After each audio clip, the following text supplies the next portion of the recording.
So how do we define trust? So, Feltman and he has a little book of trust.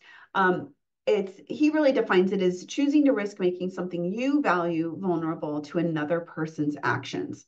So I think that's a nice way of thinking about it generally. But really, for those who like Brené Brown, I love her work. And I understand that sometimes it's not always applicable, or it can certainly, there's things where it may not resonate or could be problematic, but something like the braving inventory, I think, is really a great way to think about what it takes to truly build trust in a team. So what she says is there's several, the literature finds that there's several components of trust. And when we're thinking about organizations and teams, that all of these that there's different kinds of trust, and that you might have really good trust in some of these areas and maybe some opportunities for improvement in others. So she uses the braving acronym to really talk about that. So first is boundaries. And she defines boundaries as you respect my boundaries. And when you're not clear about what's okay and not okay, you ask and you're willing to say no. I think that's a helpful start, but we're going to talk a little bit more about boundaries towards the end of this training and what it means as a team leader. Reliability, you do what you say you're going to do. At work, this means that you are aware of your competencies and limitations. You're not overpromising, and you can actually deliver on your commitments. So I think as leaders, we often want to make promises. I know I've made promises that I couldn't always keep to. And people, the second you make that promise and you're not able to keep to it, they start to doubt you. So really being thoughtful about what can you promise and what can you say, hey, I'd really like to do that, but that's not going to be possible right now, whatever it might be. Accountability, owning your mistakes, apologizing and making amends. This is really important. You're going to see this as a theme throughout our talk today, that as leaders, being willing to be vulnerable, being willing to take accountability, creates a space where our team members are able to do that too. When we deny that, when we don't own our mistakes, what is the motivation for our team members to do that? That degrades trust if none of us are willing to do that. Vault, you don't share information or experiences that are not yours to share. Knowing that your confidences are kept.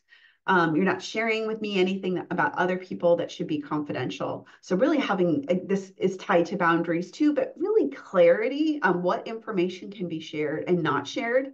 And on the team, supporting an environment that is not a gossipy environment. I have worked on teams where there's all these side conversations, people buzzing, talking about this.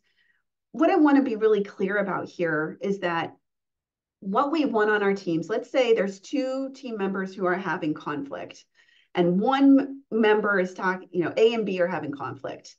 A starts talking to team member C about B, right? They're saying all these negative things and they're just frustrated. And they're not doing it to problem solve. They're doing it to blow off steam. If you've been in that environment, suddenly C doesn't like B very much, and there's this kind of relational conflict that emerges. I would say if A is going to talk to C, the expectation is that that's to make sure they end up having the conversation with B, that we don't have these side conversations, that we have the direct conversations, that when your team members come to you, it's about how they can engage in having the conversations they need to with a coworker, that we are creating that expectation. Integrity is choosing courage over comfort. You choose what is right over fun, fast, and easy, and what you choose to practice your values rather than simply professing them.